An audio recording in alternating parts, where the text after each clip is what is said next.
Sira sur Sukkot en 5 minutes. La fête de Sukkot, elle permet de révéler toutes les influences divines qui ont été travaillées par notre Tchouva pendant les 10 jours de Tchouva de Rosh Hashanah jusqu'à Kippour.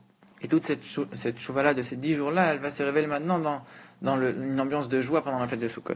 Rosh Hashanah, c'est allusionné dans le toit de la Soukha. Le toit de la Soukha, on dit Srar, sa mère, ça fait 60. Ensuite, Chaf et Chaf, ça fait 20 et 20. Ça fait allusion aux 60 sonneries longues et aux 20 sonneries courtes et aux 20 sonneries moyennes qu'on a sonnées à Rosh Hashanah.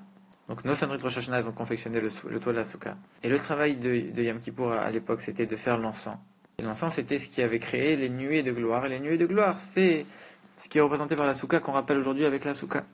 De la même manière, les 7 jours entre Rosh Hashanah et Kippour, on dit que chacun des jours, c'est un jour de la semaine, et il va réparer tous les autres jours de la semaine. Un mardi, par exemple, il va réparer tous les autres mardis de toute la semaine avec la tchouva qu'on va faire. De la même manière, Sukkot aussi, il a 7 jours.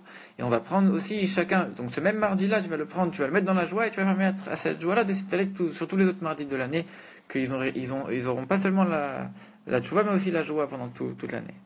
Non, il y a 7 jours, mais il y a un certain nombre de choses qu'on peut pas faire à partir quand la fête elle rentre, c'est-à-dire le soir, on commence le lendemain.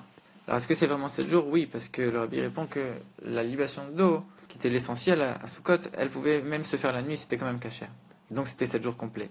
Maintenant, la question elle est pourquoi la libation d'eau, elle peut se faire la nuit, elle est cachère, alors que la libation de vin, c'est pas possible. Surtout qu'on la prend du même verset. Alors on répond parce que la libation d'eau, elle est liée au jour, et comme le jour il commence de la nuit, alors ça marche. Alors que la libation de vin, elle est liée au sacrifice, et comme le sacrifice il est fait que le jour, alors ça marche pas de le faire la nuit. Mais profondément, on comprend toujours pas. Le Rabbi dit que chaque chose, il faut la comprendre avec la profondeur de la Torah, c'est comme ça qu'on va vraiment la comprendre. L'eau, déjà le vin, ça représente ce qui a du goût. C'est l'intellect et la compréhension dans notre service de Dieu. Un service de Dieu avec une compréhension qu'on va comprendre ce qu'on fait, on va avoir du goût dans ce qu'on fait. Et l'eau, ça représente un service de Dieu avec soumission, où on ne comprend pas forcément ce qu'on va faire. Et a priori, un service de Dieu avec soumission, alors il n'a pas beaucoup de goût, il est fade par rapport à un service de Dieu avec une vraie compréhension dans ce qu'on fait. Malgré tout, on voit qu'on avait une joie beaucoup plus grande pour les libations d'eau. Parce que qu'est-ce qu'elle dit la Mishnah? Celui qui boit de l'eau parce qu'il a soif, alors là il fait une bracha. Parce qu'il y a un avis qui dit que si on n'a pas soif et qu'on boit de l'eau, alors comme ça n'a pas de goût, on fait pas de bracha. C'est pas la halakha aujourd'hui, mais c'est un avis comme ça dans la Mishnah. Donc si toi tu as soif, tu vas faire la bracha. Ça veut dire que si tu vas réfléchir profondément, que tu vas voir que toi tu es profondément lié à Dieu et que Dieu il t'a donné telle et telle chose et que ta neshama elle est tellement et tellement élevée, alors tu vas réveiller en toi une soif tellement grande de te lier à Dieu que ça va même plus dépendre de ta compréhension. Et ça, c'est le service de Dieu par soumission. Ça va relever en toi une soumission à Dieu qui est au-delà de tout. Le service de Dieu par la compréhension, il dépend de ta compréhension. Si tu as compris tant, alors tu vas te réjouir tant et tu vas avoir un service de Dieu à tel niveau. Et si tu n'as pas compris, alors ce sera inférieur. Alors que celui qui est du niveau de l'eau, du niveau de la soumission à Dieu, sans limite, alors à ce moment-là, il a compris, il n'a pas compris, il a ressenti, il n'a pas ressenti. Quoi qu'il arrive, il sera lié à Dieu puisqu'il se soumet complètement, il est profondément lié à Dieu, quoi qu'il arrive. Et donc la joie elle est beaucoup plus grande puisqu'il n'est pas limité par ses propres forces et ses propres limites intellectuelles. Il est limité par rien. Et c'est pour ça que la joie des libations d'eau de Simrat Teshueva au temple elle était tellement grande, à tel point qu'on dit que tout celui qui n'a pas vu cette joie-là, il ne connaît pas c'est quoi une véritable joie. Maintenant on comprend pourquoi la libation de vin est liée au sacrifice. Parce que le sacrifice, chacun il faisait un sacrifice différent en fonction de comment toi tu vas l'apporter, qu'est-ce que tu vas apporter. Chacun il est différent, un sacrifice. Ça représente l'intellect, c'est les libations de vin, chacun s'est limité à toi. Alors que la libation d'eau, ça on a dit c'est lié au jour. Parce que le jour, que tu le veuilles ou que tu le veuilles pas, si Dieu a décidé tel jour c'est Sukkot, toi t'as rien à faire, Sukkot il va rentrer. Ça dépend pas de toi.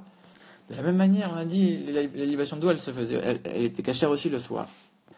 Parce que une libation de vin, ça c'est que le jour, ça c'est la compréhension, c'est que quand c'est clair, quand il fait jour pour toi, quand c'est clair. Alors là t'as une compréhension de Dieu.